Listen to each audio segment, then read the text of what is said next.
How you doing, Mr. Mallory? I'm going to be the one that's nice. His mama the one y'all going to have to worry about. I'm going to be like, all right. I'm going to be like Steve Harvey. You know? And love don't cost a thing. Right, no bullshit. But what I want to talk about is who you're getting into.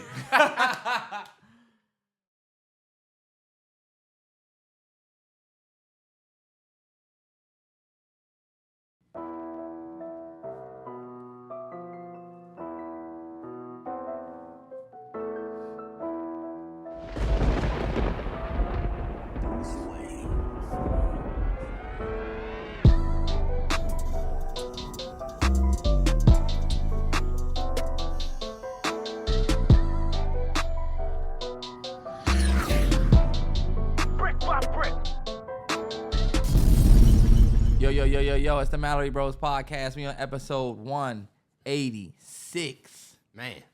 And that is insane. Happy Friday. Woo! Who is he talking to? Happy Tuesday. Look, I'm still fucked up off the weekend. I'm off my weekend vibe. Yeah? Still turned up off the weekend. Cause we at y'all on Tuesdays now, not Fridays. On Tuesdays. I don't even know what I was thinking. Happy Tuesday. Hope everybody had a good start to their week, a productive Monday. Mm-hmm. I know how it is when the weekend over and you got to get back. It ain't MLK Day or Labor Day where you off. Mm-hmm. I'm sitting here with the Ice King. You look like if the Night King from Game of Thrones was a young 18-year-old guy and he just had a cool blended American black look. That's what you look right now. Yeah, first of all, I didn't get a chance to like see what you put together, but I can tell you right now, you gotta. I ain't gonna say. Shout out my man Don Sell, Generation Type. I'm gonna just say 100%, 100%. Love it. You know I'm with that. Yeah. With that bubble. Come on, North Face shit, DC shit, DMV shit, PG shit. Y'all know how it is. No, North Face is our Canada Goose. We don't give a fuck about you Montclair wearing niggas. It ain't a Canada Goose, the though. niggas that's wearing the Canada Goose. It ain't the Goose, though. That Goose will keep you way warmer than that fluttery ass Y'all shit. know this cheap ass jacket. If you got this jacket, you know it's a cheap ass I'm getting ready to say. Safeway bag of a jacket, but it's a good look. You ain't talking about that Canada Goose. That Canada Goose cost $1,300, $1,400. How much that cost? $150. This nigga got a Pop Smoke shirt on in 2024. I mean, let's keep it 100. Come on, man. R.I.P. The smoker never cleared. New York, this was y'all Fuck wrong with butts? This was y'all one shot at getting back on top. Why did he just say that? What's his issue? I didn't know the nigga was from New York. Nigga tried to say Fabio was going to take his place. No, Fabio, every time I see Fabio, it's some bullshit. The last thing that I seen Fabio on, it was the white boy that was like, I can't say nigga. And then Fabio said it for him. I hated that. But Right. Fabio got a dope joint with Meek that he just did. First of all, Meek Mill got, just random shit. Meek Mill got these new chains, but they dream catchers. You know how dream catchers is like the net? Yeah. With them joints look sweet with the DC inside. Oh, them joints probably Them good. joints I'm about to look look them joints up. sweet. But Nigga Meek Mill. once again, hope everybody had a great weekend. My weekend was chill. Everybody stayed in. We watched the playoffs. I was with my small family. And I think that was it. Did we do anything Friday? Man, one of the biggest parts of my weekend, and I made the A-Train watch it with me, the Royal Rumble. Shout out to everybody that's into wrestling. Yes. I'm not I'm gonna tell y'all I watched and I didn't know anybody coming to the ring except CM Punk. Of course, I knew of Randy Orton when he fought in the match before the actual joint. But like, y'all, I'm excited because I feel like I'm getting back into some shit. Like I'm a fucking kid. You gonna watch? I told Terrell, I'm gonna try to keep up. I told Terrell like, my nephew, he's too young for anything right now, but you know, one day he might be into wrestling. Cause all my little cousins was into wrestling. So I said, man, I gotta be on it by the time he even tuned in. Them little motherfucker before already ready to watch the joint. So I said, but y'all can learn together. Y'all can learn together. Crew, when he gets of age, I'm sure he's gonna watch wrestling. And I'm gonna tell him, Viva la raza! Yeah, you don't know nothing about that. You're gonna be the old nigga. And that's gonna be his swag. You're gonna be the nigga that said Camacho Man Randy Savage was the best. Viva la raza. If you don't know what that is, crew, then you are not a real wrestling fan. Terrance, they gonna have to learn about, come on. He gonna have to learn about it, but you gonna learn about him the same way you learned about Bret Hart. Hitman Hart, he jumped from the top rope and Terrell, yeah, you're right. I mean, it's gonna be When like, we was okay, young, Bret cool, Hart was respect, like, all right. but they loving Roman Reigns right now. Like they got their own goats. You know what I'm saying? I'm about to get the game, y'all. I will say this. Go ahead. The nigga Dominic Mysterio is coming to the ring. I said, why the fuck he got a Mysterio last name? Just learned that. Dominic Mysterio, does he know who he's inspired by? Where'd he get his name from? You found out it's his fucking kid? And he's that dude right now. That's crazy. Bobby Lashley came to the ring. I said, this nigga still wrestle? Yeah. Bobby I Lashley, played with him knew. on the game 20 years ago. I just found out that Cody Rhodes is the son who won the Royal Rumble. I found out that he was the son of Dusty Rhodes. Dusty, yes, sir. And apparently the cousin or brother of Goldust. Yeah. Which I didn't know. Now, I watched Goldust. But, yeah, anyway. That was my Goldust was weekend. wild. A-Train made her watch with me. She's like, who is that? I'm like, look, I don't know. Yeah. We watched a lot of playoff football. Mm-hmm. You know, it was cool. It was definitely a chill weekend for sure. You know you don't know nothing when you say, damn, the black dude got it. Oh, they got rid of the black. You gotta learn the characters in their story. People. I would say the biggest thing to happen over the weekend was, of course, the Nicki Meg drama. We'll start with that. Meg put out her record called Hiss, where she took some shots, and Nicki responded with her track Bigfoot after a few days of, you know, going online and going on Instagram Live and going on the I forget that something yard joint that she was on, but she did a lot of social media shit before she put out her record, and she put her record out, and we have a video for that. We have a take on that's separate, but we can still talk about the overall fucking. Nah, 100%. We did the reaction basically. We listened to the 2 tracks. We got that going up on the Patreon. But sure. I think we're all seeing what happens when me and Terrell talk about it all the time. It's a young man, young woman's game. And I think the best way to keep your respect in the game is to not, once you, like, think about it, Nicki Minaj had her turn to be the best female rapper for 10 straight years. Nobody could bother her. And I think we've literally seen with all of these new rappers, Nicki has never been comfortable with sharing that space at all. For sure.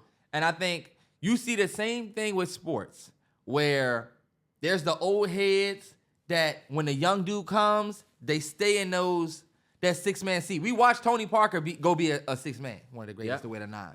But Nicki don't want to do that part.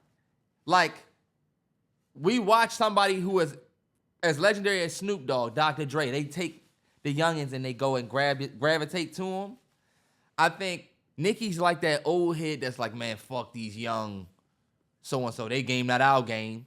Okay, you might be right. You might have points, but the youngins will never respect you, and you'll just be an outsider to the new league. And you said it in regards to who? Because Nicki still got the craziest motion out of everybody.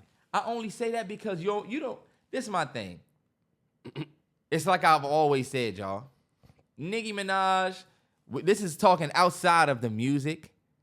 Me personally, I'm disappointed that Nicki Minaj has let this go this far to where sending a million tweets. You know what I'm saying? You talking about her dead mother. Y'all, I'm like, Nicki, I'm looking at you like the leader in the room. Because that's how you want us to look at you. But to me, Nicki's response and all the tweets don't look like strength. You know? It don't look like, you not scared. Like, you know what I'm saying? You looking like how Kanye was looking at Drizzy. You know? Yeah. To me, I do feel like she is the OG. I think about the other OGs that came up with her, like a Rihanna, like a Beyonce, like a Jay. Yeah. She's of that ilk. She is, storied that way. People talk about her that way. She's the greatest this. She's got all of these accolades, but she was still getting little petty shit like this, and it works against her. This is what I say, though. In regards to this beef, Nicki's one power infinity stone is the charts. Yeah. It don't matter what, y'all not gonna beat me on the charts. I'm gonna put out a hit, it's gonna go number 1, and you bitches can't even chart the top 10. You can't do this. It's the reason why when Lotto dropped and Lottos didn't go top 10 or whatever, the bars had a field day with that. Cardi and Meg dropped bongos that it did all right, but it wasn't top 10. They had a field day with that. But to me, now, I don't think... when it comes to rap... I'm sorry. And you can respond. But when it comes to rap beef, going number one doesn't matter. Like, everybody's talking about how, Bigfoot has already broke the record for streams or whatever. And it's like, y'all realize that this shit really don't matter right now because this shit is war. This shit is about who about to outdo who. And it's not about who's about to outdo who on the charts. Yeah. This isn't about if Bigfoot charts better than Hiss. Yeah. I just saw that his was number one today. His was number one. Nicki was number two after one day, though. Nicki will 100%. The bars will make sure that happens. Yeah. But at the same time, it doesn't matter because even though that's been your game this whole time, you can't super freaky girl your way out of this. Yeah. You can't just come out with a Barbie world. Like, this is war. If Meg, like, because I mean, well, I'll let you respond. What do you think about what I'm saying? Am I off? Am I on? No, I agree with you. Keep going. Go ahead, Rock. I think Meg's diss was very... it was a good record. It was a good record. Like, the diss was tame. All it was missing was a hook. All it was missing was like a hook. Yeah. But the diss was pretty tame. Like, she said what she had to say. Whatever. Nicki spirals out a little bit, but then she says, bet I'm coming with a record. I'm thinking, bet she getting ready to go crazy. You know what I'm saying? Yeah. And the record that she put out was honestly, it was not a good record. It was terrible. Yeah. Like, it was all over the place. It was sloppy. Some people say she might have been trolling, but, like, to me, you're going to lose this round. You know what I'm saying? Mm-hmm. I was telling Terrell, Nicki done threw some shots before to where I felt like she felt comfortable enough to be on some playful stuff with this Bigfoot record. Get up on your good foot. You got to out-rap Meg. If Meg come back on the fucking Ether beat or on the fucking Takeover beat and bar you away, that's not going to be a good look because now you're going to be fighting back. You know what I'm saying? Yeah. To me, you had the opportunity to do the... Kylie had you stumbling, walking back to the car. She had an opportunity to really be like, Get man, I'm on about this to nigga bar nerves you all day. up. And then Meg, we would have been like, damn, Meg, you got to respond. But people are not even responding that way. People are looking at it like, oh, that was ass. And I want the hip-hop... I can't wait to see... I tweeted this. I can't wait to see what all the hip-hop podcasts and platforms that have relationships with Nicki, Joe, Rory, and them used to... everybody I be watching, and they always can take they can always take the well route. But this, to me, you can't. To me, you got to keep it 100. It wasn't good. I don't think it was good either. But, I mean, Nicki's still tweeting at this hour. It's been 4 or 5 days. And by the time this podcast come out, she probably still going to be tweeting. To me, if you ask me, Meg got under her skin bad. I think it's been a back and forth. And I think Nicki Minaj right now, she don't have nothing else to really do. Like, she's been in the game so long that, you know, you've proven yourself already. Now, the only thing you can do is tell everybody that they're not you. Mm-hmm. And I think one thing that I do want to point out, like with the situation last week or the week before with the dude that be going to Target, right? Uh-huh. And niggas saying that he made it. You know? Mm-hmm. This is what I be talking about like how y'all will judge success off of numbers and money. And even if it's corny, you'll say, well, it made this much money or it did this many numbers. And even if it's hot garbage, y'all will say, well, you can't say it's garbage because of this when it is trash. Yeah. And with this Nicki Minaj situation, this Bigfoot song, y'all, it's a joke, you know? She is going to be able to say, oh, but it's number one. But it's fucking garbage. So we've now gotten to a place where you see, this is why. But I don't think it'll be respected. Because like you're saying, and like I was saying, it don't matter what you chart on with this. But that's what I'm saying. I don't think it'll be respected, but that's why I point to the dude in the Target. And niggas saying, oh, he made it because of this. And it's like, yo, y'all have to look at the large picture and see that numbers do not mean shit is not whack. You know what I'm saying? Mm-hmm. Something going viral don't mean it's not whack as fuck. Everybody's saying, look at this lame nigga. Look at this loser ass nigga setting up his phone. Everybody look at this lame ass nigga. Everybody looks at him and he says, oh, everybody looking at me. I made it. Nigga, no. Nah, you We're did. all saying you're lame. You can be Terrell, no. The nigga You still can't. went and got a bag from the NFL, and he's getting a bag now. That shit has turned into more followers from him. Okay, bet. So put it like this. Let's just make it he worse. He made it. Let's make it worse. You're eating shit. Everybody says, ew, share this. Look at this nigga eating shit. Disgusting. Right? You have the worst Everybody fucking... says this is disgusting. You feel like you made it because everybody just saw it? That's the world we live in, y'all.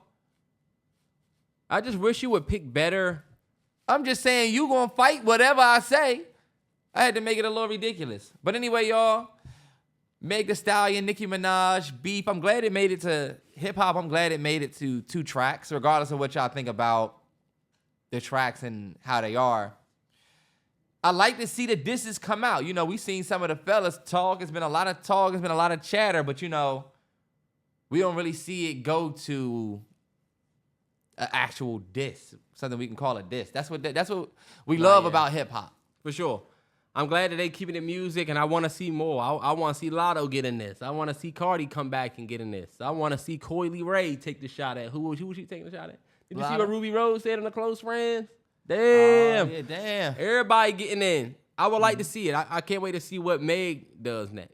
Yeah. Lastly, definitely check out the video on Patreon. We listened to the Meg. We got we listened to the Meg. We listened to the Nicki. And then we also got the Lyrical Lemonade joint that went up there with That's a good, solid project. Decent Eminem verse on that joint. The Chief Keef on that joint was fire. We got that joint going up on Patreon too. So 100%. Realest 9, tap in with the kids. It's I'm gonna play this clip, right? It's I saw this the other day, and I thought it would create good dialogue. Maybe it will, maybe it won't, but I thought it would.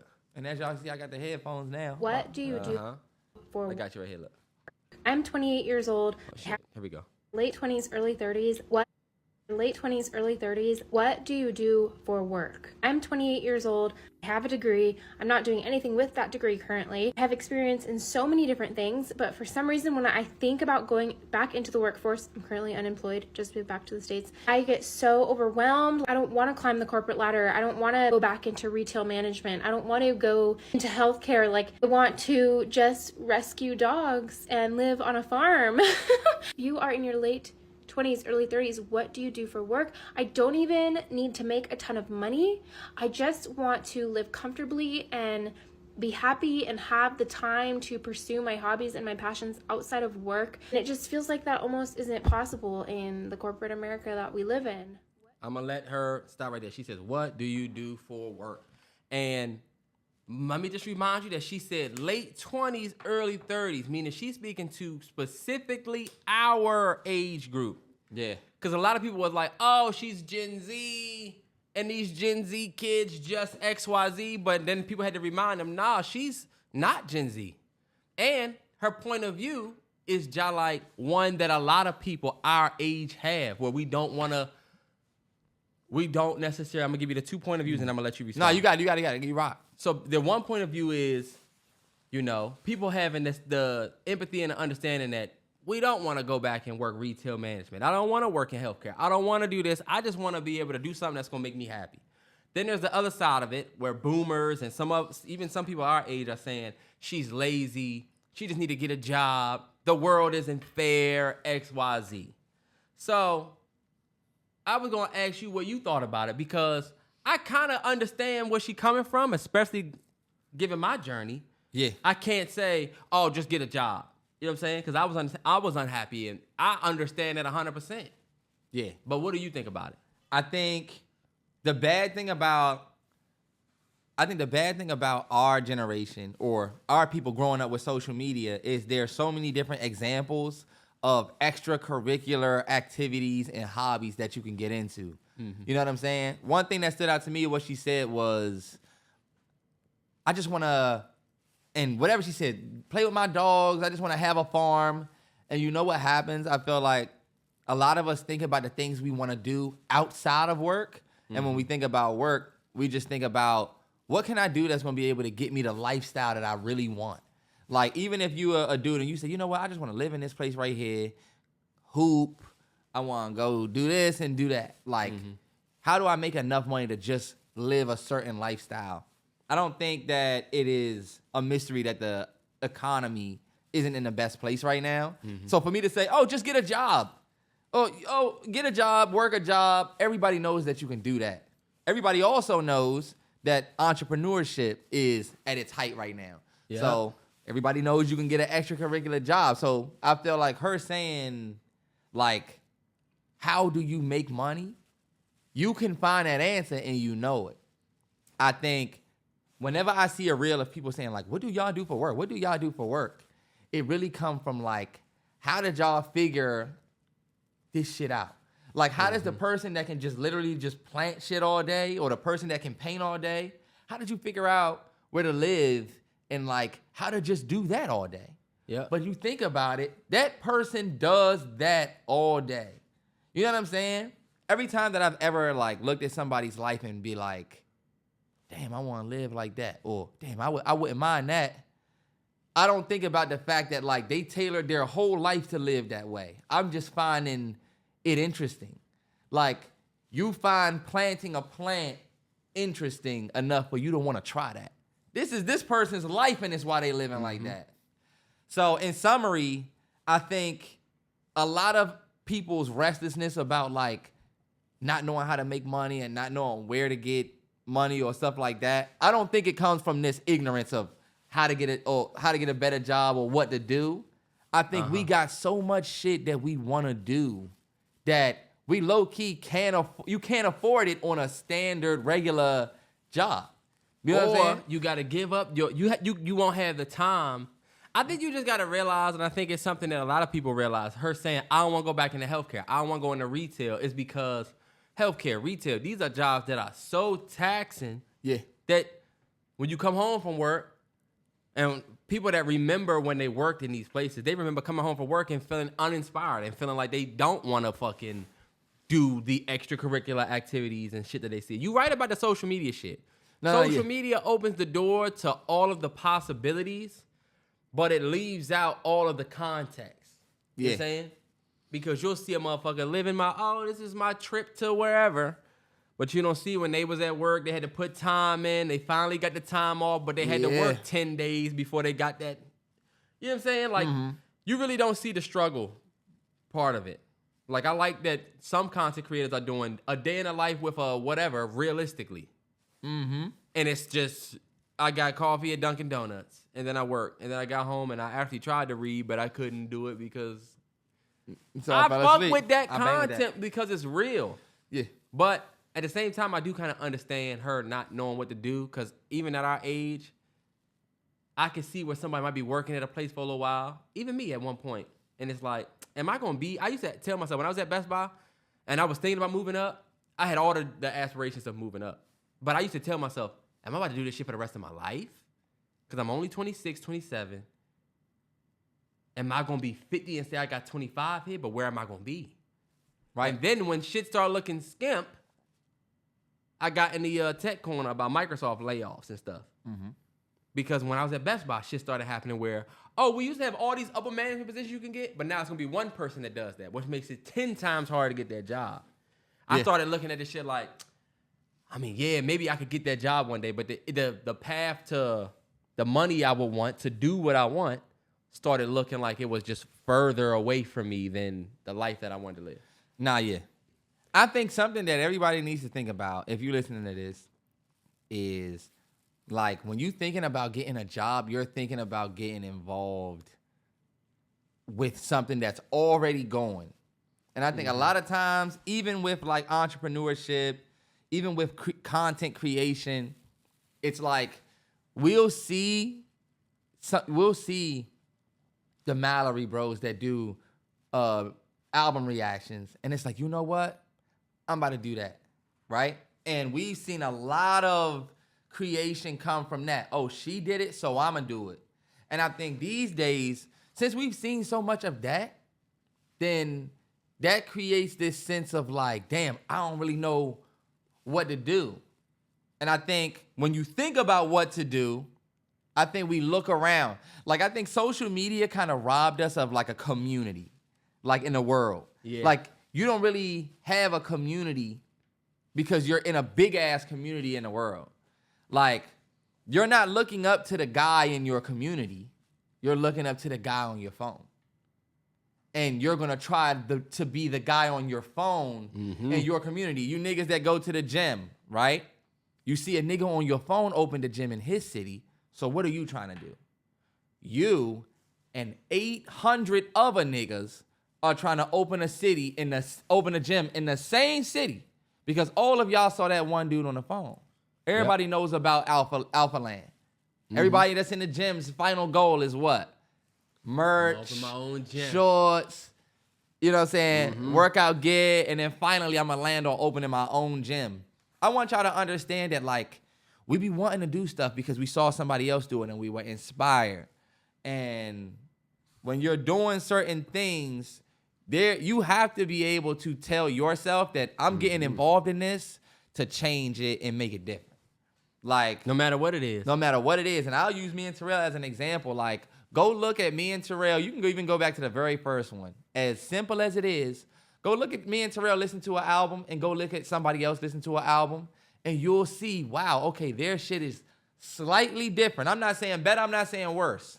I'm just saying we knew that going into something as simple as that, we had to be a little bit different. The thumbnails had to be different. The ideas had to be different.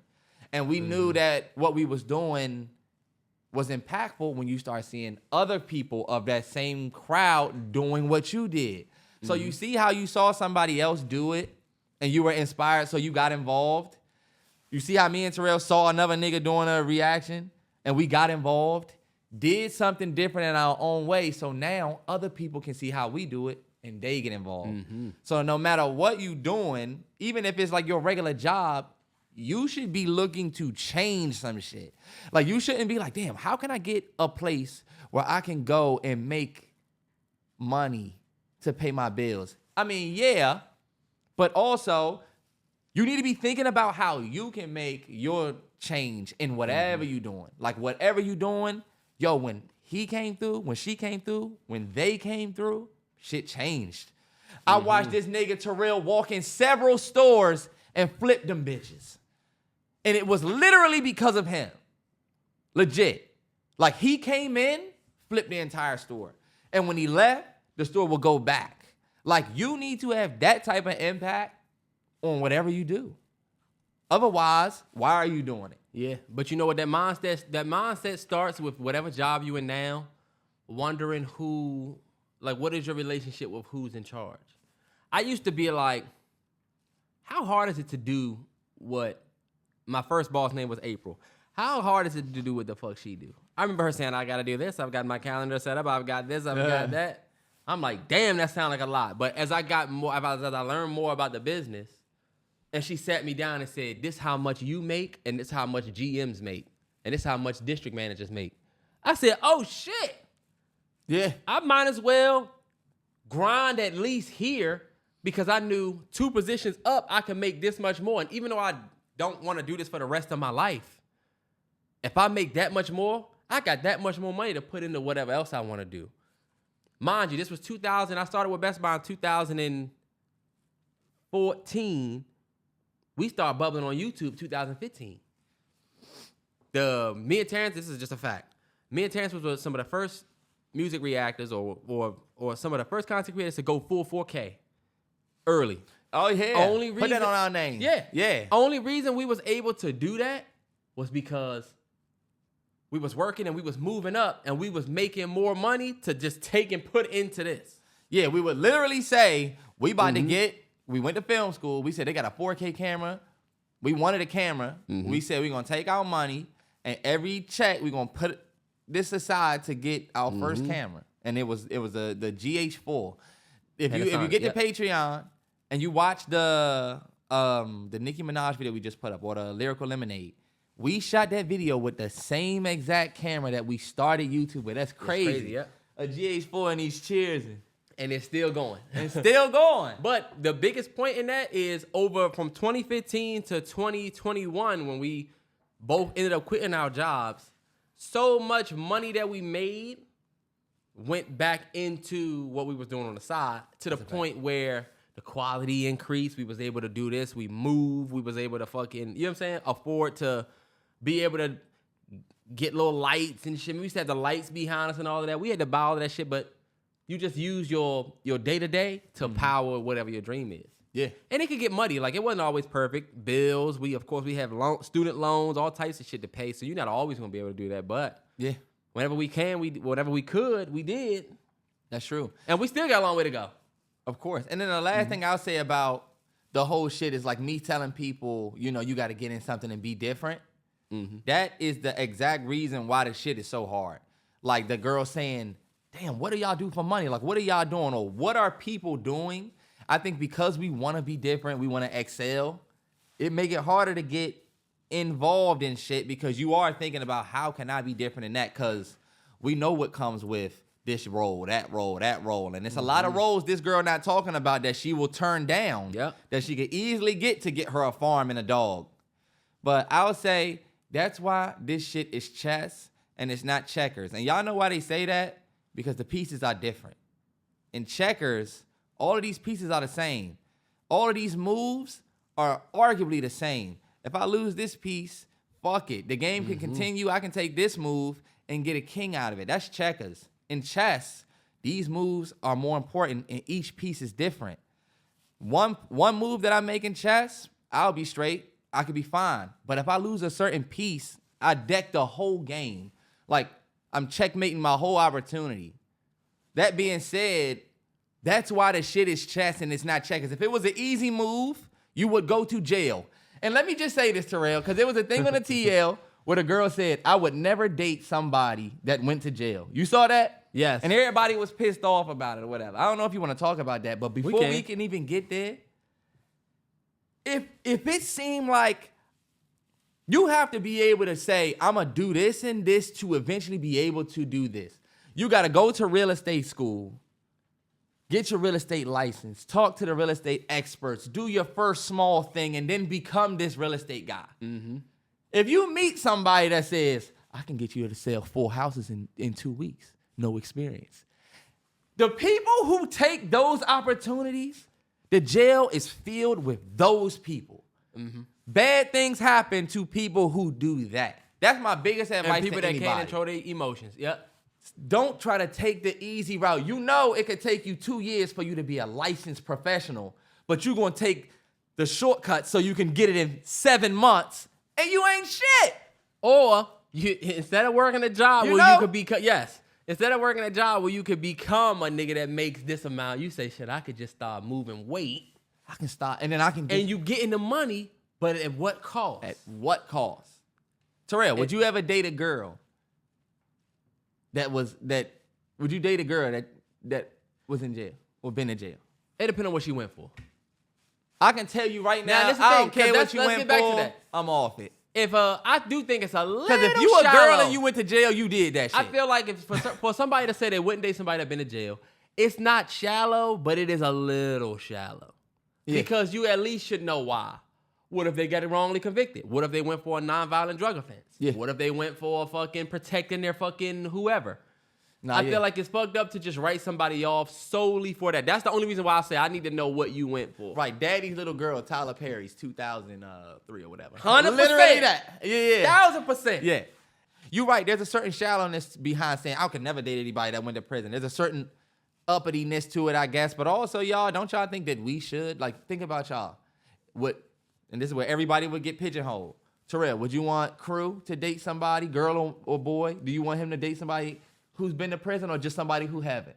No, and you're know? right about that. I wouldn't. And that's why I say it's a little shallow, but not all the way. Because if somebody don't want to deal with somebody that has a criminal past, then they're not wrong for that at all. Yeah, and we don't need to be open to dating criminals. Come on, y'all. And if you are somebody that been to jail, I got all respect for my niggas that been to jail. But my thing is this. When I get out the car, or like I told Terrell, when I'm sitting in front of the gym, right? And I got my car running, and I got tinted windows, and I got my windows right here, and I'm sitting down, I'm sitting low on my phone, right? I got niggas coming out looking at me like this, right? Because y'all don't know what I'm on. Nobody knows who I am, and I have to own that. Nobody knows. It's on me to get out this car and show them that I'm a man that walks with a certain level of respect. I'm not that clown that you think I am. My thing is... That's the black experience as a whole. That's the black experience as a whole. The people who've been in jail. If you hear somebody say, I never want to talk to somebody who go to jail, don't feel offended by that, because if you a stand-up dude, I know I have to wear that badge. When you have to wear it as black people, and that's what people don't get about being black. You wearing shit that you can't take off. I'm walking in a grocery store, and I'm seeing I see the lady do something as simple as take her basket and put it like this. I'm like, come on, this is not a Tyler Perry movie or whatever. I'm not trying to be that guy, but I saw you do that. And it don't bother me none. It literally is my way of the world. Hey, I'm gonna tell y'all, I didn't feel no type of shame at all in that moment. I don't give a fuck. Move your basket. Yeah, that's on you. This is why I say I'm an eagle. I don't give a fuck. When an eagle land next to a pigeon, what are you gonna fucking say to me? Because when I take off, I'm way up here. That's just how me and A-Train live, bro. Nah, yeah, I understand that too. And honestly, there's certain things built into your subconscious as a I'm not making a race thing, but as a black dude in America. 100. Like the fact, black guys that are watching this podcast, you know how when you see older white folks in a random hallway or something and you do this? You do know you're letting them know you're not violent, right? Yeah. You're not going to just kill them. And you could be the nicest person ever, like me. You would never do it ever. I'm not going to hurt you. Yeah.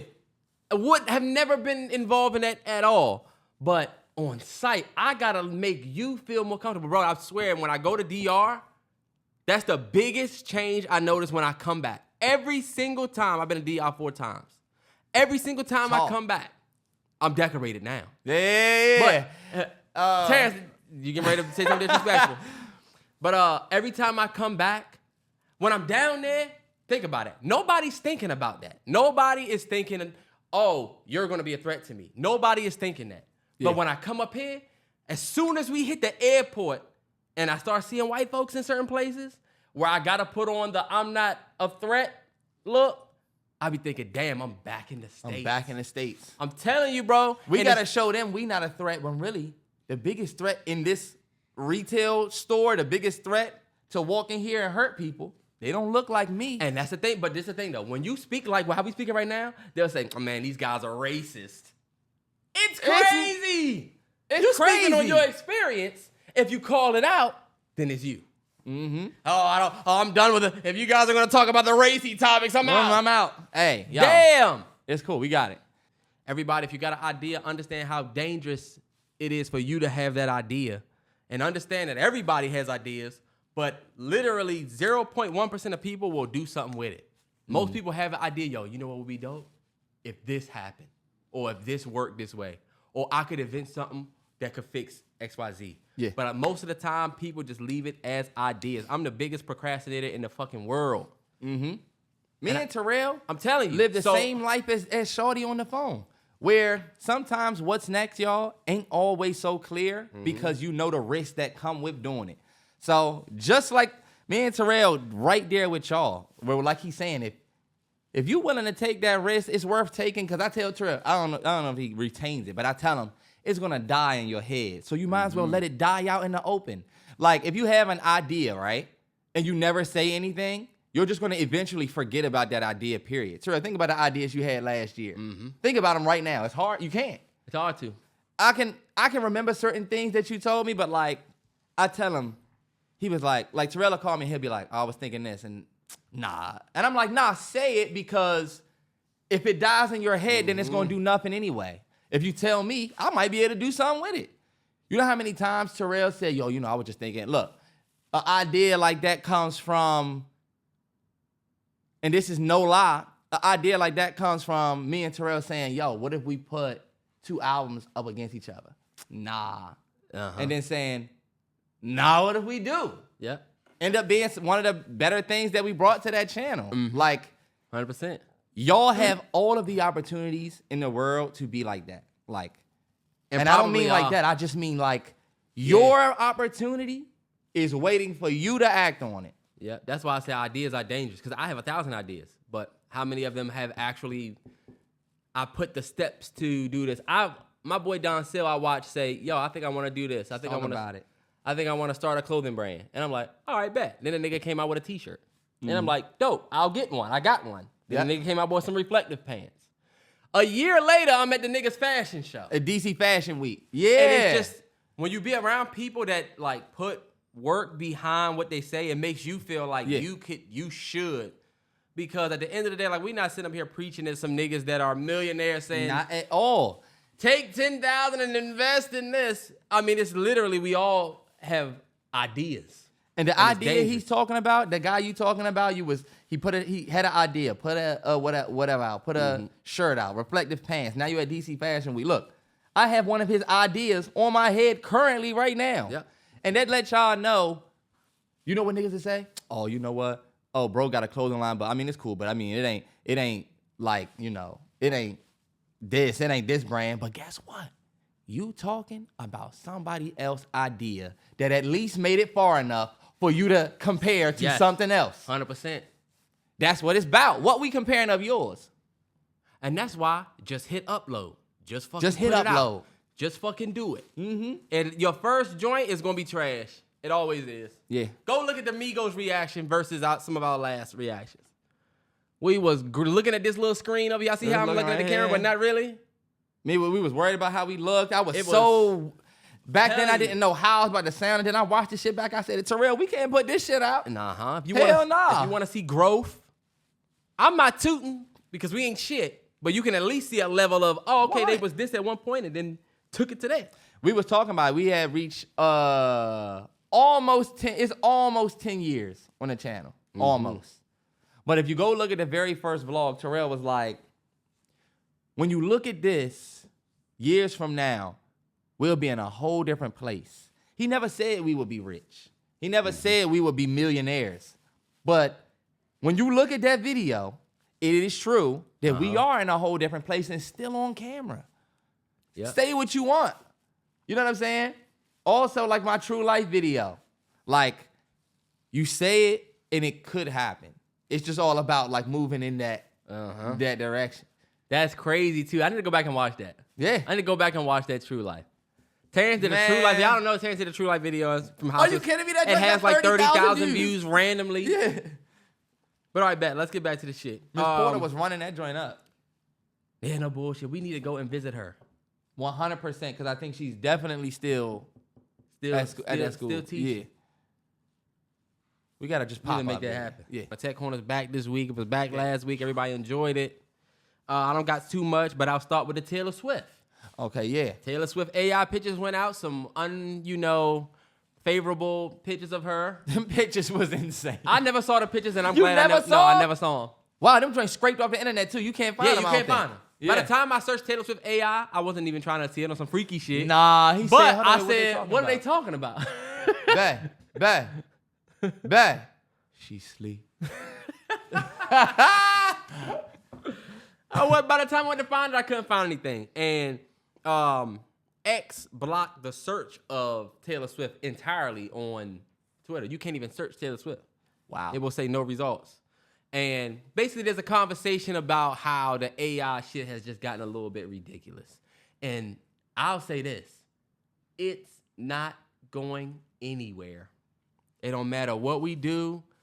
This technology is as dangerous as we said when we was talking about creating robots. Mm-hmm. You can literally tell it to do whatever you want. It will do it. Yeah. So unless y'all figure out a way to keep that from people, it will continue to get worse. And what people was talking about was Taylor Swift gonna have kids one day. You know, you don't want your kids to be able to get online and see some shit like that, even if it's AI. That's wild as shit. Nah, yeah. But they was talking about how Pusha T for a whole year. Do you remember all of the AI pictures that they was making of Pusha T? I think he was getting harassed by AI for a year. Yeah. But Taylor Swift is Taylor Swift. The power dynamic is a little bit different.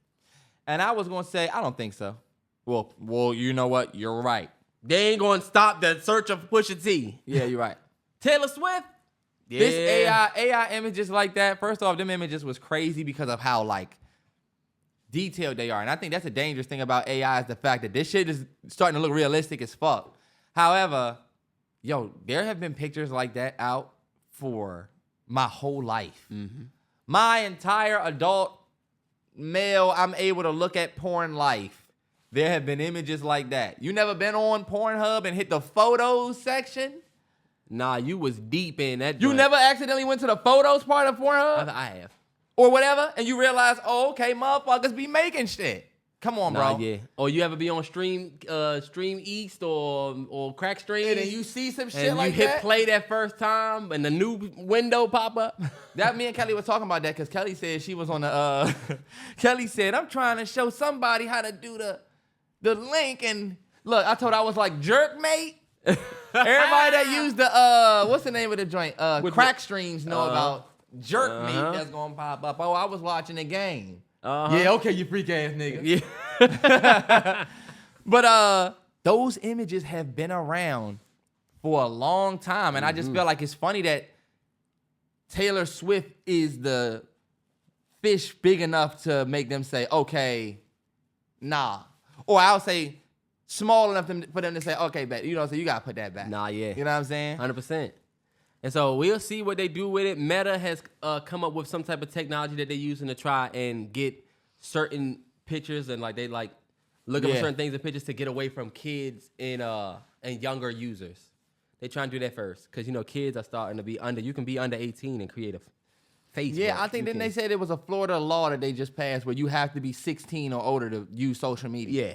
And that's probably going to spread, to be honest. And honestly, I feel like that's fine. I'm not all the way opposed to it just because, and they was talking about how they was able to stop all of that bullshit from Taylor Swift, all them AI pictures they took off the net. It just proves that they can get it off if they want. Yeah. But Twitter porn and all of this nasty shit that we see every day. Have you been seeing a new thing where it's like, ooh, I got the whole video? You ever scroll past a tweet and it's a screenshot and it says, I got the whole video or whatever. Yeah. They're like these nude, like, bro, there's so much nasty shit. They could take that shit off, but that shit is running up. That shit is getting numbers. I mean, that shit is them porn pages have engagement. Nah, yeah. So, I feel like maybe they could do something with it where, first off, I don't know if anybody knows this. You can definitely block content like that from your Twitter? Your Twitter. There's a setting in Twitter where you can go and literally block sensitive content. Terrance, some of that shit don't show up sensitive, though. That shit, I'm telling you, it works. And I'm going to keep it 100. It's because I have a Finsta. I've had a fake Twitter before. And it was funny. I was just going to get on there and just talk about, like movies and shit. I had made it to be like a movie page. I was like, I'm just going to talk about movies. But now I just use it for my fake Twitter. Hopefully some of you niggas can find me. I don't follow me, though. So if somebody starts tweeting y'all randomly about the Wizards or some shit and I don't, random nigga, I don't do that. You know it's going to be me from my page. Now, the next thing I got for Tech Corner, going back to what we were talking about with working, we're starting to see a fluctuation in jobs in the game industry. First of all, there was 10,000 job layoffs last year in the gaming industry as a whole. I think more than that as a whole. But 2,000 workers in Microsoft's gaming division are being laid off after the merger deal. They just bought Blizzard and Activision. Damn. And King. You know, King houses Candy Crush. Mm-hmm. So they just bought them for, what was it, $69 billion or something, billion or something like that. And they're starting to lay off people for reasons that they call redundancy. So there's 1,800 layoffs at Unity, which is another gaming engine creator. And then they just laid off 500 more motherfuckers at Twitch. And only reason why I bought that, because for anybody that's looking to get into gaming, it's not to like scare you or anything, but to let you know how competitive and ever-changing this shit is. Like, your job could be bet. I'm doing this at once, and then it could change. I would say anybody that works a job at like a call center where you're fielding calls all day, or like your support, just keep your resume and stuff updated and always be looking for the next thing, because those are the jobs that we're seeing leave. Support roles. These gaming things, Microsoft laid off a bunch of people that did support. Yeah. Something wrong with my. Remember back in the day, you could call and be like, something wrong with my game. Now they don't need 1,000 motherfuckers to do that. Now we can we can save money if we invest in what we just talked about before, or we can make AI. a naked ass picture of you. They can answer calls. Because look, we don't they have to can pay field you. the small calls, and they say if you have a big issue, we'll get you a real person. Exactly. But if it's small, go right over there. 100%. You have y'all noticed when you call somewhere, it's like, let me just answer. You be like representative, but they be like, let me just answer you something questions first. Yeah. They be trying to be like, oh, you just need your balance? Right here. The motherfuckers that used to be like, what account did you want? And think about who's calling. Old motherfuckers. Yep. Because look, what are we doing? Oh, I got to check my balance. I'm going to go to my app. But the people who are calling are older. They could be directed easier. So guess what? We can pay less motherfuckers to answer the phone. What? The person that's gonna the machine don't need time off. You We don't gotta need worry about no PTO. HR issues. They don't gotta have a schedule. And we barely got to pay the motherfucker. Once we get him, we He's- pay him one time. That's it. So that's something that to keep a lookout for everybody that just, we talking about a lot of work shit now. But last thing that I have for Tech Corner is something that's interesting. This is why I said I'd be right about shit. And then it happened. People say I'm crazy. Then it happened. And then boom. So Netflix cracked down on passwords in October. Between October, November, and December, they saw the biggest surge in signups that they've ever seen since 2020. 13.1 million new subscriptions in the last 3 months, which was the most from any quarter since 2020, like I said. And it's because they did that shit that happened on my TV, where it's like, yo, you're not the owner of the account, so you can't use it unless you can prove to me that you're traveling. Think about it, Candace just made her new account. Yeah. A lot of people said, oh, Netflix is about to crack down on password sharing, fuck it, I'm out. No, y'all not. Y'all was talking big shit, and I said it. I said Netflix is the biggest for a reason. We not worried about y'all sharing passwords because guess what? I got that file coming, and you're gonna make a new account. Oh, so they came up. Did I miss that? They came up? 13 million new signups, the most of any quarter since 2020. Fuck. And they are back to being the biggest. Back to being the biggest. Yeah. Amazon, that was a cute little run. And this is my thing. Everybody else gonna follow suit too. Last thing I have, Amazon just introduced ads for Amazon Prime Video, and you can pay $2.99 more a month to get no ads. Terrell, I said that on one of these joints for Tech Corner, and I put respect on my name. But it just launched. But it just launched. That just launched today. Oh, okay, yeah. So you might have said it, but as you can see, motherfuckers will follow suit. When you to Walmart, everybody open when you open. If I say I'm opening on Black Friday at 6 a.m., trust to believe that Target, Best Buy, the motherfuckers over Hobby Lobby, they opening at 6 like me. Yeah. But yeah, that's all I got for the Tech Corner this week. Short and sweet. Short and sweet. Hey, look, one thing that I do think we need to talk about, it's a short topic, but hey, it's worth talking about. Drea, a very well-known It's a legacy BBL, legacy IG. BBL, legacy fine. Everybody Drea knows who Michelle, Drea is. But she's 39 years old, dating a 21-year-old Jalen Green for the Houston Rockets. The age gap is large, 39 and 21. We all know how that would be received if genders were reversed. But people was talking about how she was walking around at the game one day with bruh, and she seemed to be a little bit heavier. People are like speculating that she might be pregnant. I don't know if she is or isn't. I'm not trying to speak on anybody's business. But Terrell, one thing I wanted to talk to you about is just the double standards with, predators and cougars.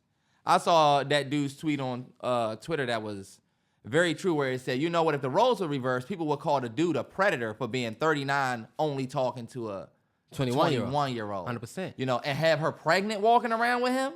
Yeah. They would say he was a predator. But we look at this Drea situation with Jalen Green, and we say, Jalen Green snatched him a legacy piece. That's what the fellas are saying. And then it doesn't seem like the ladies have too much of a say with this, but it kind of is predatory if we being honest. Not yet. People say the same thing with Bernice Burgos and Jaylen Brown. Yeah, or Brittany Renner with the P.J. Washington situation. Y'all are older, y'all preying on these younger guys. But this is the thing. This girl tried to say, what'd she say? She said, since men are the ones that chase after, Yeah. right? I can't control what. No, she said it's a little bit different because men are the ones that go after women. Men are the ones that go after whatever. But when we said in high school that the senior in our class didn't want to talk to nobody, she only wanted to talk to older niggas. The response to that was, well, the older niggas should be responsible and understand that they dealing with somebody that's too young for them. Right. And so I feel like it should be that same energy on the other side because these women know full well the potential of these young athletes. Yeah. They're making millions of dollars, whatever. And they're, even if Jaylen Brown came at Bernice Burgos, she should say, you my daughter's age. Drea has a son the same age as Jalen Green. And that's wild. And that's wild. And I think in that situation, if this goes forward, Drea gets a baby, they break up, and now she hitting Jalen Green over the head for child support.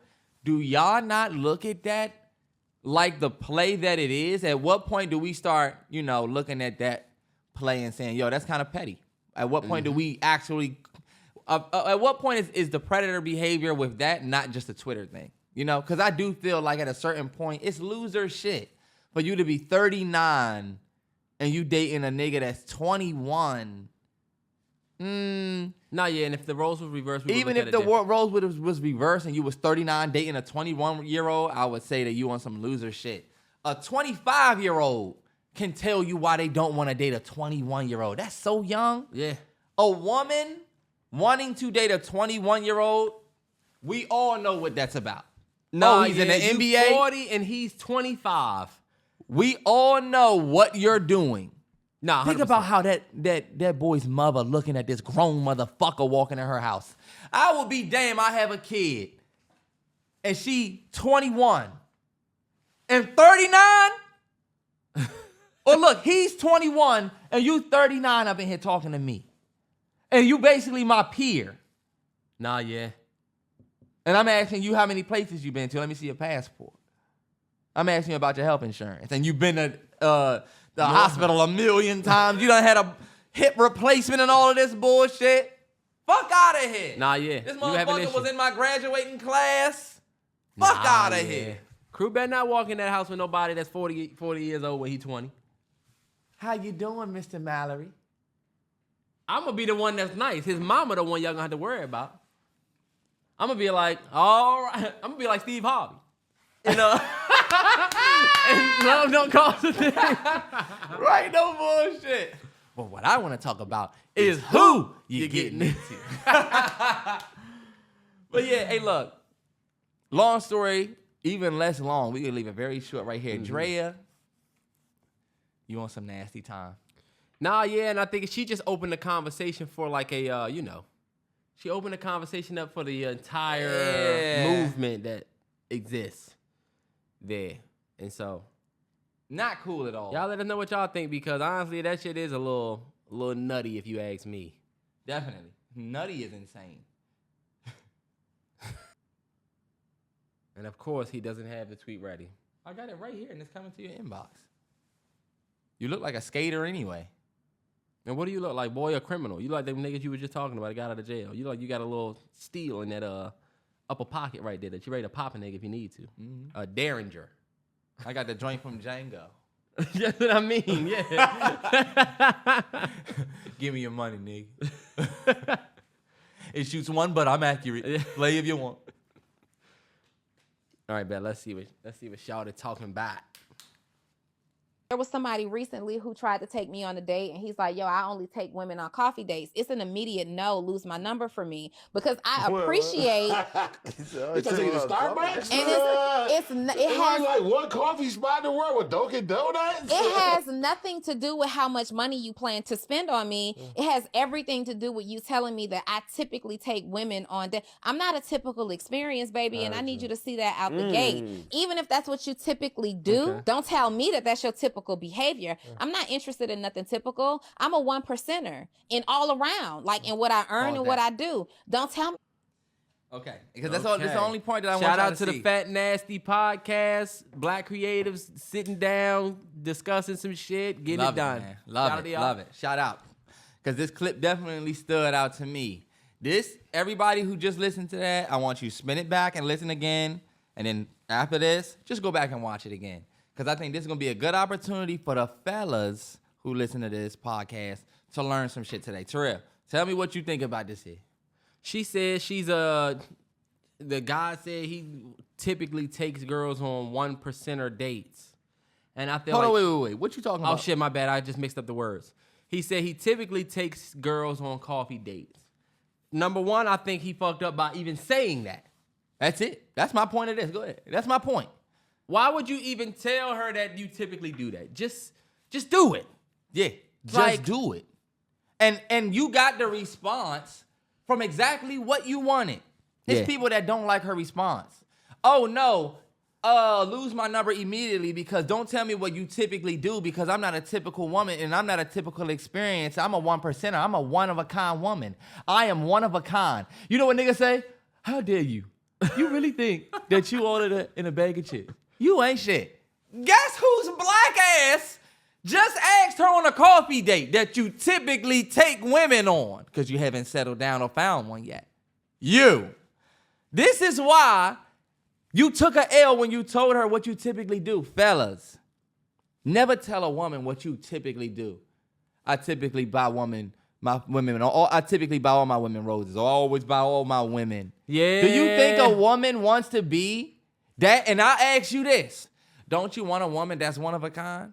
Don't you want a white 1%er? Don't you want a woman that's not typical? That's not the typical experience. That's not a typical person. Just whatever. You want the 1%er, right? You got to act like it. It's as easy as that. 100%. It's easy as that. If you were just trying to fuck, cool. You just didn't get the right one. And you met a 1%er. You ran into an eagle when you need a pigeon, bro. When we throwing pellets down like this and we throwing grass seeds down here, that's how they eat. That's how a pigeon eats. Look, shit, scraps. I bought some bread for the pigeons. They gonna eat this? An eagle in the sky? We don't give a fuck about that bread. We're gonna go into the deep water and get it out fucking south. Coolest fucking animal. But a nigga hates the Philadelphia Eagles. I'm about to get an eagle on my whole back like that. I told A-Train I want to do that. Or I'm going to get an eagle that go across this way, but the head going to be like this, just looking at me. Look right here. Nah, that's actually a good point. And honestly, I do understand that. I didn't watch that video and get triggered. And I think a lot of times we miss the message because we see a woman talking, or ladies, you see a man talking about what they want, and we instantly say, let me find a flaw in this motherfucker. No bullshit. You know what I'm saying? And And fellas, that woman is speaking exactly how every one of y'all would want y'all woman speaking. 100%. I'm not a typical experience. 100%. Okay. Play the drop, Terrell. Hands no, you just Run said. that. You just said. It's one. We got to keep not it playing going. the fucking drop for one. He going to it. All right, fuck him. Yeah, fuck him. Yeah, it's better when you do it. You get in life,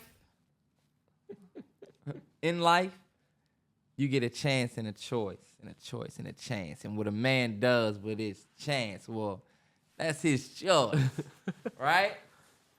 He trains at a fucking 8 when you do it. I hate it too sometimes, but it's better than going and finding Jay Prince. But I only got one for you today, and it's a deep one. You get a chance and a choice. You could save one family member or save 25 strangers. What do? You can, hold on, wait, what? You could save one family member or 25 strangers. To me, that's easy. Okay. I think everybody will save their family member. Okay. But you're going to let 25 strangers die. Yes. Sorry. Because if I was one of the 25 and you had the choice to save your family, you would save your family. You would save your family. Also, then you're not thinking about it. One of them 25, out of them 25 people, you're also ruining 25 families, though. I'm not doing anything. You are. How am I doing it? Because you could save. I am the savior. You could save them. Save them from what? Death. Why are they about to die? Terrell, now you're making it like because don't make it seem like I'm the fucking motherfucker that's got a gun and I'm getting ready to kill you get a choice. And this is like that movie The Box, remember? You could either push this button and kill somebody or take it $1 million. away look, you can either push this button and kill somebody and you get $1 million, or you don't have to take this decision at all. But we're going to go get this box to somebody else. And I ain't saying your ass is safe. It's the same situation. I'm taking my family member and keeping them alive. So sorry to those that will be lost. But I think everybody will make the decision. I have a legacy. So we're from Viltrum, is what you sound like. We're Viltrum. What is Viltrum, Mike? Terrance, that's not the case. You telling me, okay, so you would say 25 strangers over your family member? I'm just saying, you picking it with ease. See, you're not thinking, I just watched Robert Baratheon say, you've got a daughter, I've got a son. We'll merge our houses. At the end of the day, bloodline is everything. That's true. I definitely would pick. And then you didn't say 25 non-blood people that you know. I said strangers. You said strangers, meaning I have no relation to y'all at all. No relation. I would probably pick the family member too. Probably? Why are we thinking about this? Terrell, that's not easy to just fuck up 25 strangers and family's life. I just hope that you don't think And about you that see, until y'all? after I'm safe. I asked this question to shed light on the fact that this is the reality of the world we live in right here. We scrap for ours. What was that from, Terrell? You know? I forget. I don't even know what that's from. Somebody gonna know. But like, Step Up 2. I was thinking about some shit like, I don't know why I was thinking about that. But We scrap. that's the world that we live in. You know? People would let 25 people die to save their kin. That is a when you really think about it, Yeah. that's not somebody who is all about humanity. Yeah. That's family over everything. That's FOE. That's FOE. Right? That is. I think I would be FOE. But y'all, I mean, look, I ask you this. I feel like this chance and the choice is deep because you would be faced with, on some invincible shit, 25 families fucked up. And what if you get to see that? You got to ask yourself. It will be fucked up. I'm not saying I will be just good. Yeah. But That situation, depending on who the family member is definitely a no hezzy. to me, I don't care if you're a family member that I don't like. I'm going to save you over them strangers. Yeah. Just because. Look, just because, but you say you a family member that you don't like, so you gonna fuck up 25 family members for over blood that you don't even give a fuck about.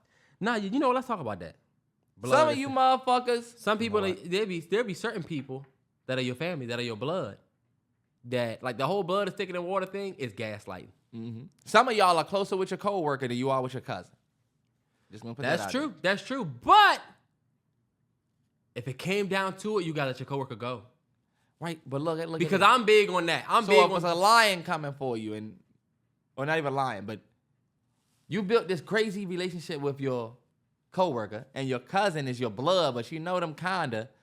You think they gonna save you before your good relationship friend? That's a good thing. Will Like, they save me before their relationship friend? I don't know. That's where the shit gets sticky. It gets, you know how sticky it gets sticky because I don't know if you would save me. That's the best thing about movies like Saw. yeah, like That's the best thing about situations where it's like, you know that's the what? best thing about a chance and a choice. Because Because everybody has a choice and everybody has a chance. What you do with your chance, whether you save your family member, you take off on the 25 people, well, that's your choice. It's a choice you're going to have to live with. Oh, look at my boy. the nephew will only, my son only, he's about to turn 8 months. So anybody that knows anything about children, so I'm not to go off on a dad rant, but baby-led weaning is a big thing, right? This is the part where, you know, since 5 months, we've been giving them purees and fucking, ooh, this is peas, this is carrots, this is sweet potato. Yeah. This morning, in his NutriBullet baby, shout out to Bo and Brianna, got that for us for the baby shower, and I used it. I steamed them up some cut up sweet potato, steamed them in the joint. NutriBullet was steam? The NutriBullet baby joint has a steam option, and then you just flip over and it grinds it up. It's fucking dope. I'm about to use that shit for myself. But steamed them some sweet potato, fucking grounded it up, put a little cinnamon in there and a little milk to make it fucking. I tasted that shit and said, damn, this shit is fire. I tried to give it to him, and he wouldn't fuck with it. And, bro, the only thing he like to eat is club crackers. Oh, hell yeah. I love some club crackers. Them little club joints or a Ritz. Bro, he will Yeah. fuck a cracker up. It's that sharp salt on them with the bread. You know, once it dissolves in their mouth, they probably feel like that. Yeah, I'm gonna get him some puffs and see if he fuck with that. That's funny. You dealing with dad niggas. They just randomly start talking about fatherly shit. You just gotta let them. So, I'm just gonna say this because my son finally started to understand the diaper, his diaper. So he filled his diaper and I took it out of the. Like, Oh, you know what? I didn't get to tell the fatherly story. ass nigga. When I was in DR, my son said "Dada" for the first time. Oh yeah. And I never got to say it on the podcast. Yeah. Man, let me tell you, I've been trying and trying. He been saying "mama" for months. And I was pissed off because he was about to say "Dada" first. Then he just went on a "mama" spell. Right? They was trying to say he wasn't saying it. He was in there like mom. We was like, Terrell, that's good enough. Like he's saying mama. Nah, but now he walking around the house saying "Dada," which is dope, man. Man, I just can't wait that. till he's like talking. Yeah. Which a lot of parents say, yes, you can. Those questions aren't gonna stop. Hell yeah. He's But- not at the age yet, y'all, either, where he is confused about me and Terrell. Y'all know how they always say, oh, did y'all show the baby? Y'all to it, does he get confused? Not yet.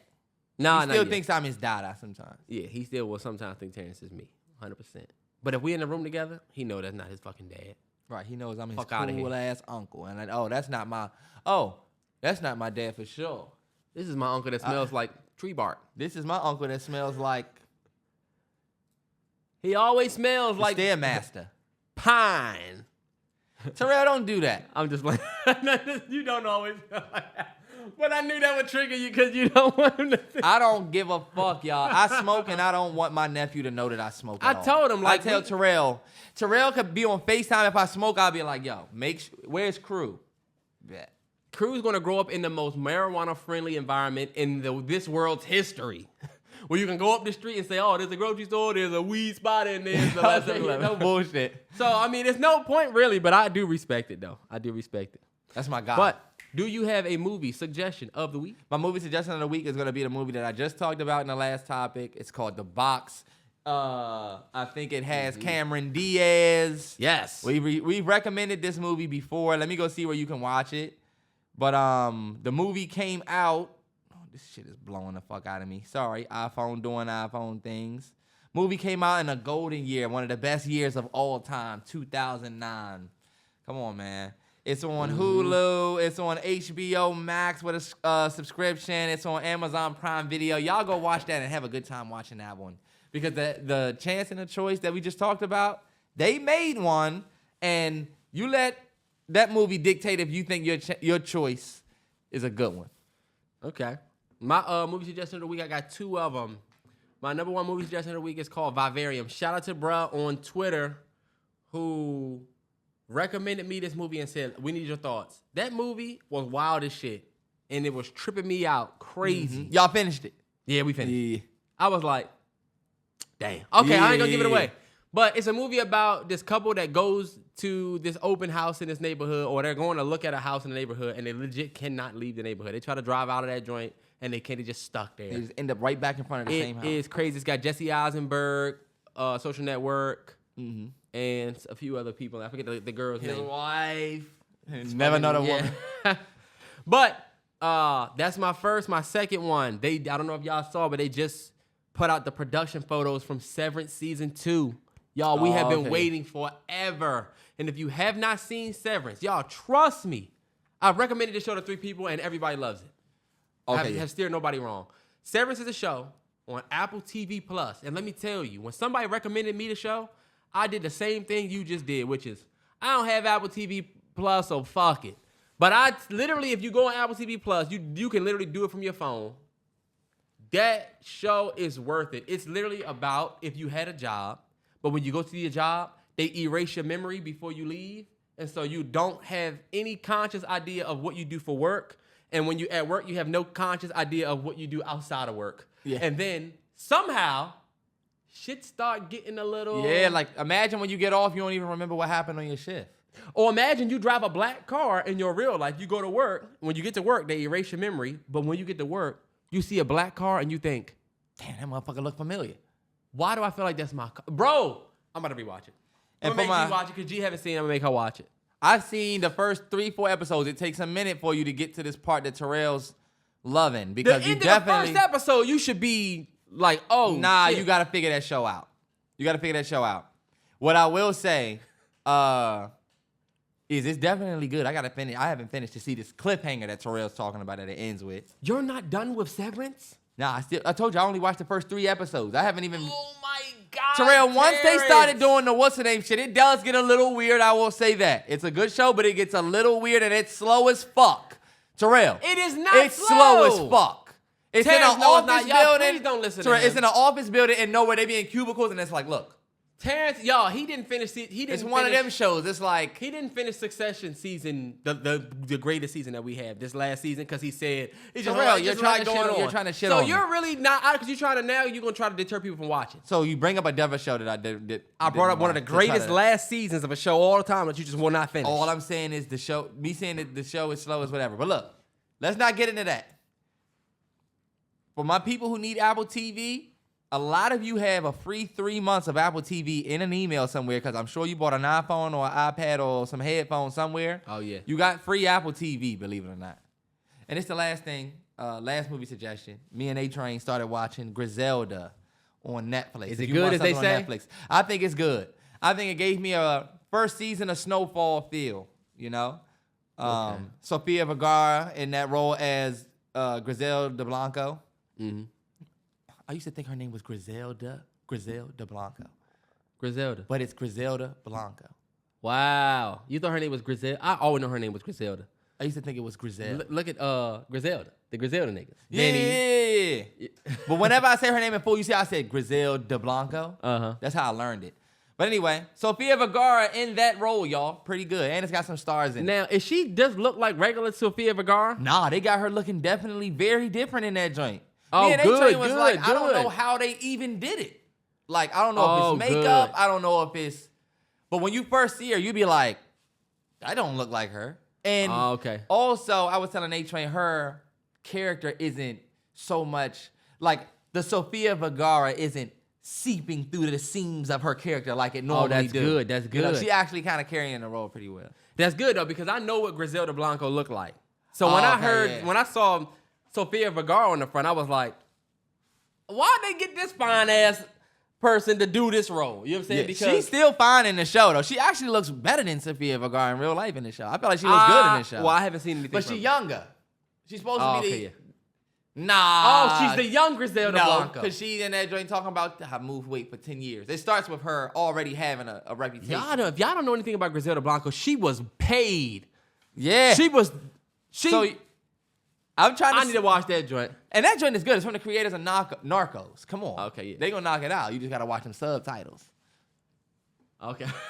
You know how you watch a joint on Netflix and they got subtitles, you in the other room like, shit, I'm about to go rewind. yeah. I watch everything with subtitles. Are you? Oh yeah, you're not that way. Well, I don't know Spanish. You could probably pick up. That's what I mean. Like, Oh, they start speaking Spanish, you done went in the other room. You like, hold up. what he did? Who's brother? Right.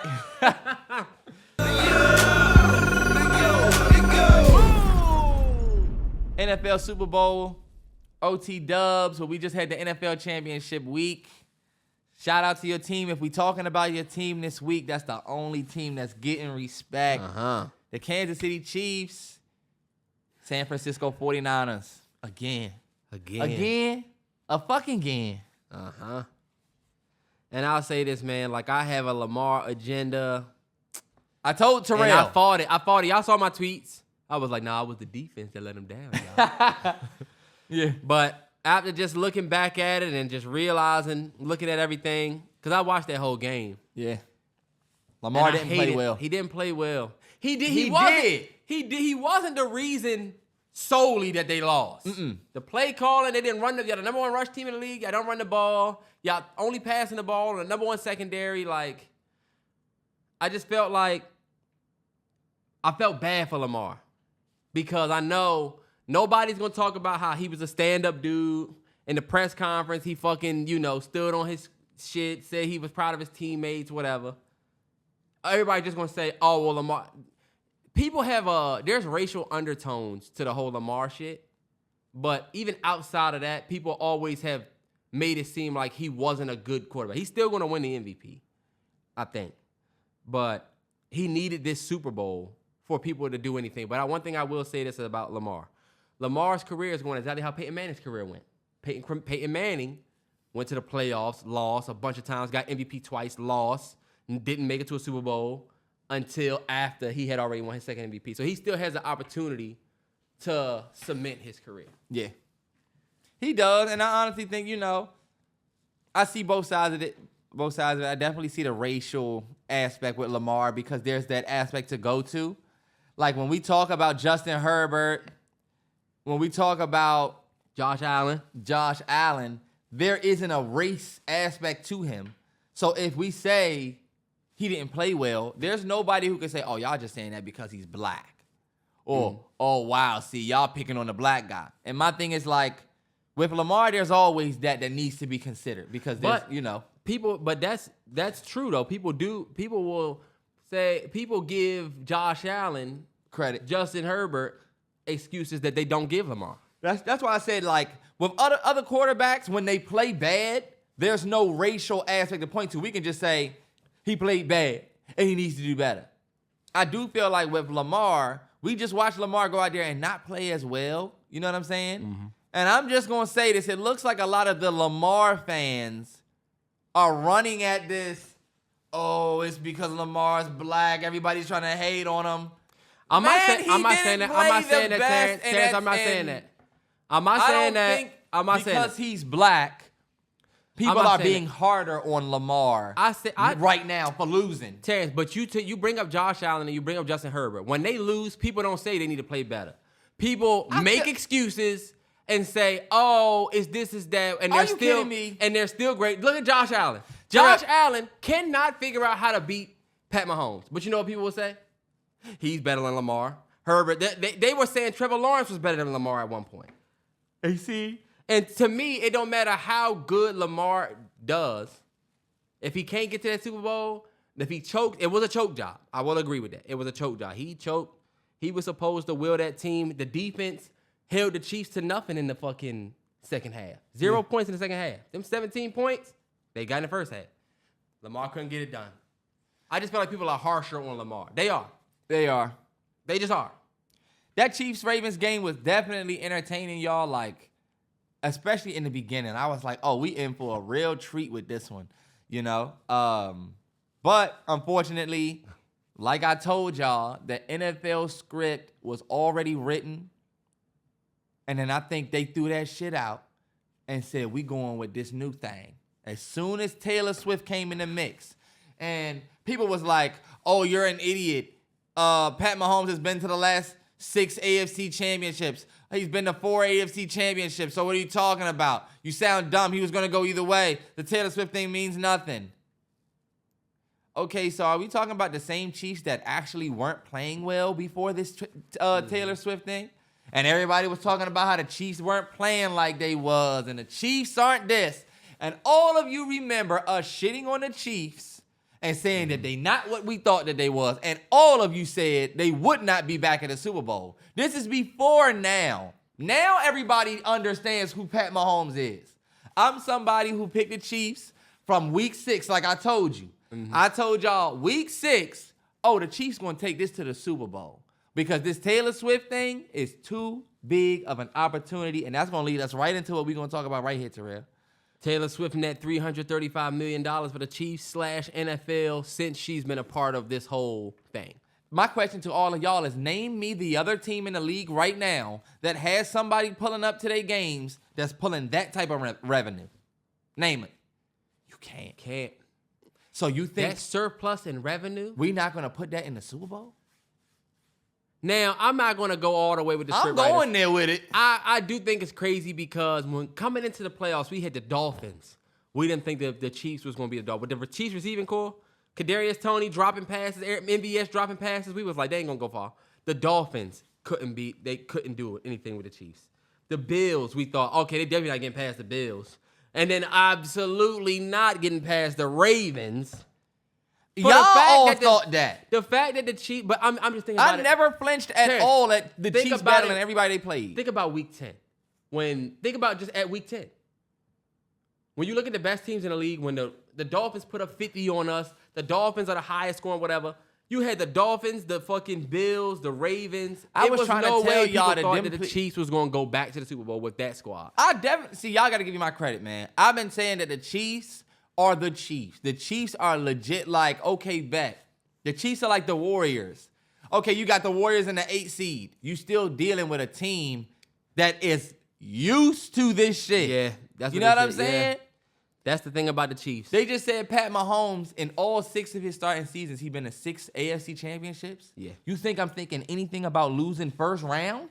No. We thinking about going back to the Super Bowl. And they going back. They honestly... Y'all like, oh, this is it, y'all. Playoffs. This is it. They like, yo, you ready for the next game and then the game after that? Like, come on, bro. That's why I said, once the NFL got wind of the Taylor Swift shit, it was a wrap. I don't care what y'all say. It was a wrap. Oh, we taking But that takes away from that team and what they accomplished. And I hate the fucking Chiefs. But it is honestly impressive as hell. And Travis Kelce, to me... I'll give you that. Travis Kelce, I was telling G, right? Because me and my girl watching the game together. And she was like... First of all, she keep up with all of the little social media shit. So she knows Travis because of Taylor Swift. But she was like... Why that player mad at, I think Roquan Smith got into it with Travis Kelce. They like pushed each other. He ended up getting, Travis Kelce got the flag. And she was like, damn, why they mad at Travis? I'm like, that nigga's going crazy.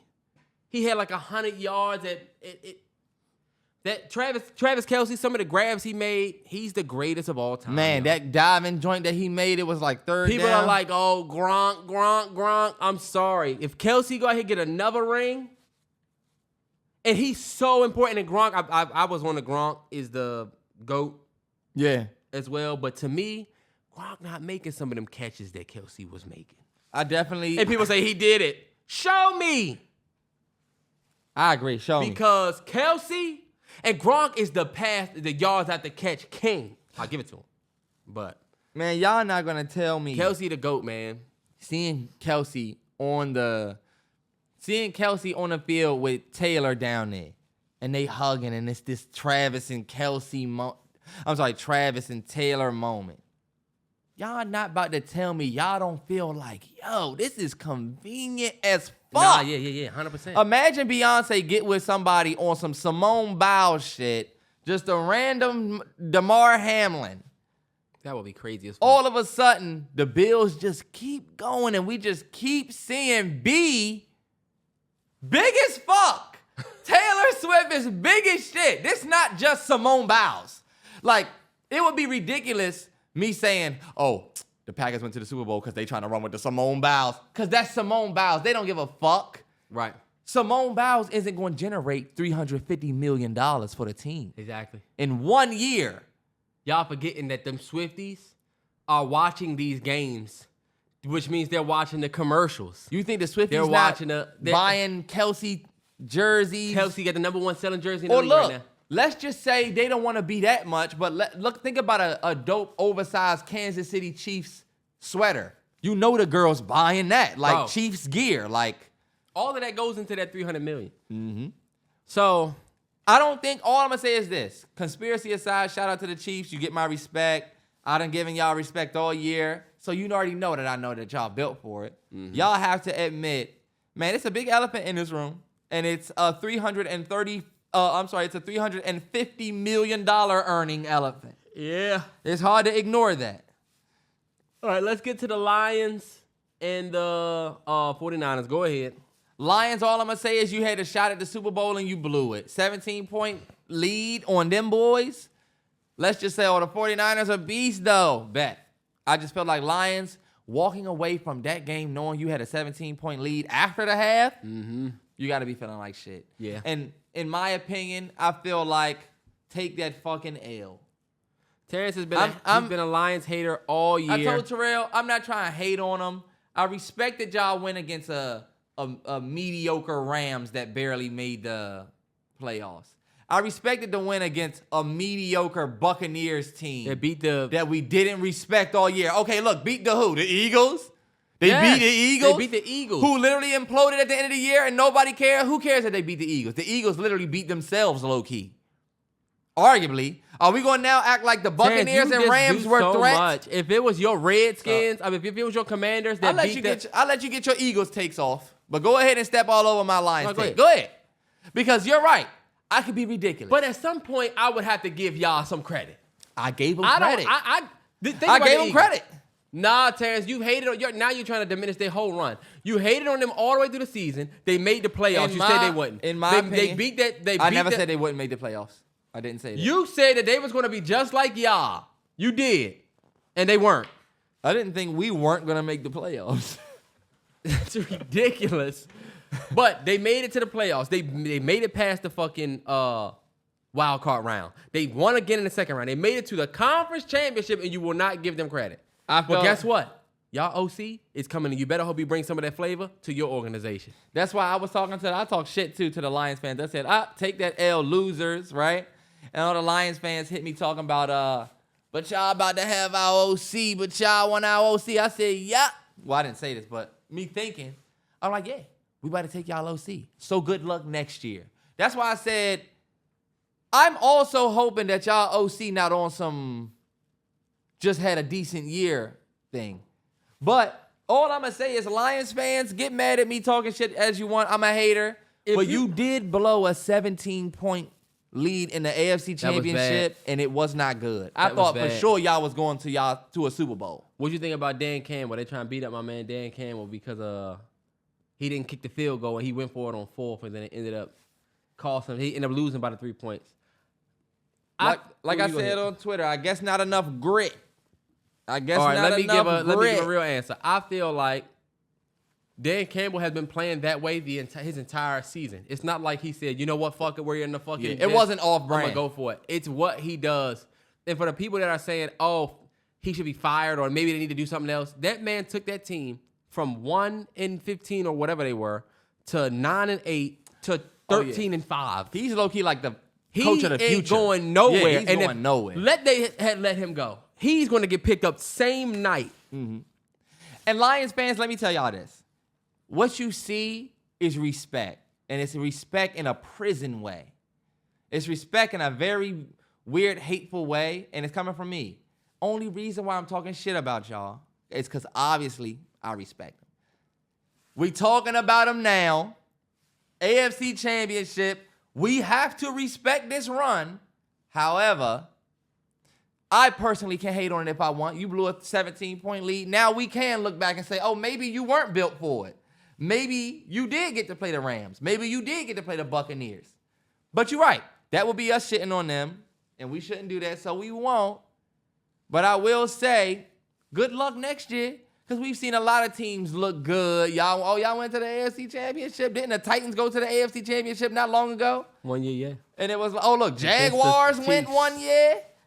With Jalen Ramsey, I think. It was like, the Jaguars about to get a fucking ring. Haven't been back since. They did not go to the championship. The Jaguars went far as shit in the playoffs at one point with Jalen Ramsey. Maybe it wasn't the AFC Championship. My boy Brett James, because I don't remember that. I'll say this. Lions, y'all got my respect for the season. I think y'all had a great season. Like I said in my tweet, great season. I do think one thing I will say about the 49ers, I don't know if y'all aren't going to beat the Chiefs. The Chiefs will go and win the Super Bowl because I don't know about that. I don't think the 49ers are ready for the stage. Why not? I don't think Purdy ready for the Super Bowl stage. Y'all look funny on the AFC Championship stage. This Chiefs team is ready for that stage. The Chiefs team that couldn't score no points in the second half? Because guess what?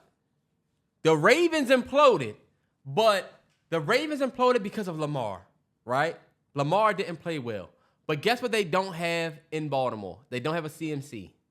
They don't have a Debo. I don't give a fuck.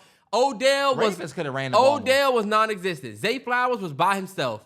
Duvernay, all these other receivers, even Mark Andrews. Bro, it was a mistake for them to put Mark Andrews in the game and not let Isaiah Likely cook like he's been cooking the last 3 games. Or the last half the year, Mark Andrews was gone. Y'all forced Mark Andrews back out there. Isaiah Likely been cooking. And Ravens fans will tell you that was a fucking mistake. But look at this. This 49ers team that has the O-line that it has. The O-line is not going to play like how the O-line played. What, baby Tay? In, what's in it? Yeah, exactly. This defense, I feel like it's no. I honestly, I just hate that. I hate that the Super Bowl is. You fucking, saying all of this shit, but you're not thinking about the fact it's the Chiefs. I don't know. That's what I was getting ready to say. Taylor Swift will be in the building, and Usher is going to be at halftime saying, "Oh, oh, oh, oh, oh my, my, my, my, my, my, my, my, my," and I cannot wait for that shit. No bullshit. Are you gonna watch? I just can't. I hate the fact. What's that the Taylor Swift song? Sing it. How does it start?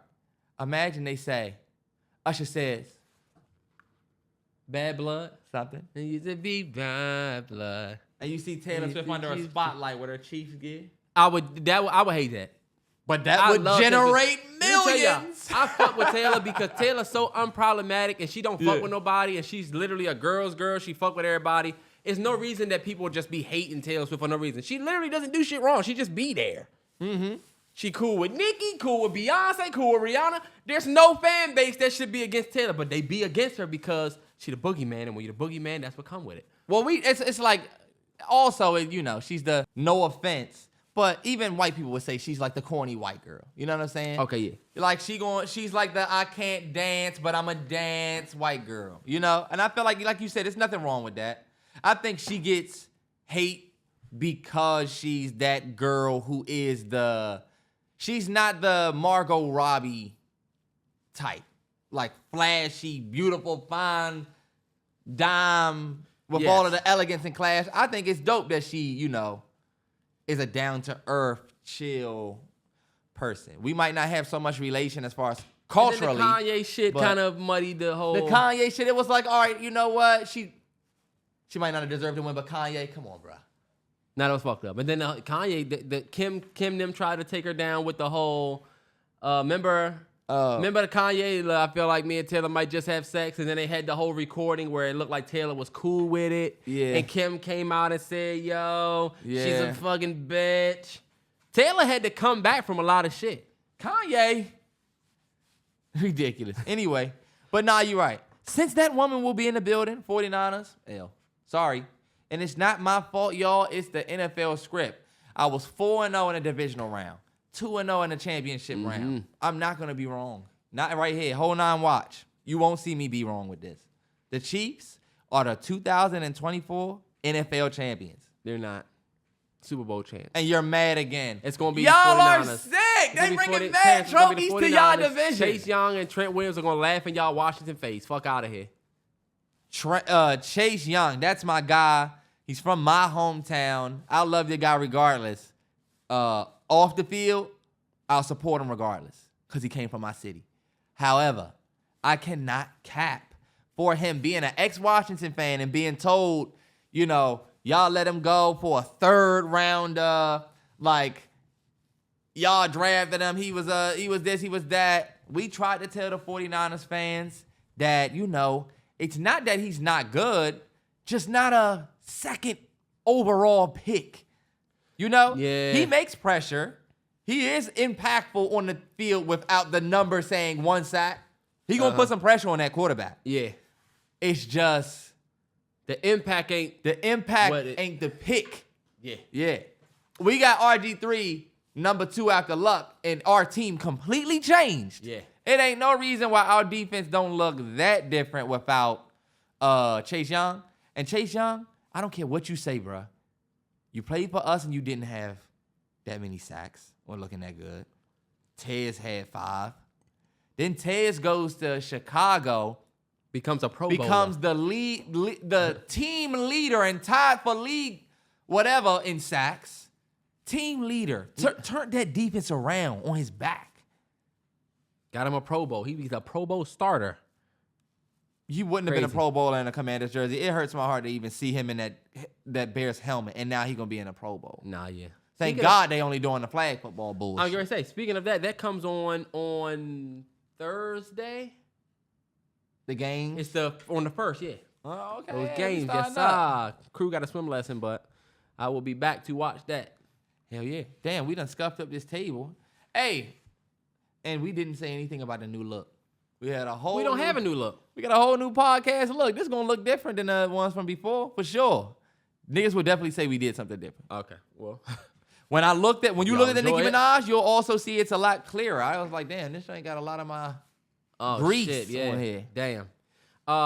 Big shout out to everybody that's been tapping in on the Patreon. I'm finishing up Attack on Titan. I just posted it a couple of days ago. I got that coming for y'all if y'all watch. I'm getting ready to start season 4. If you're not a Patreon member, District 9, turn up, man. District 9 tier. Let's get it. And yeah, I think that's gonna do it for 186. Next week is murder. Next week is murder, 187. That's crazy. 186 weeks. It's still cold outside, so keep your jackets on, scarves, all of that, man. And Terrell, look, this motherfucker's sick again. If y'all see me sick, I'm not sick. I'm completely fine. Take y'all vitamin C. Watch out for the snow. You already know. motherfucker sound mucusy. Next time.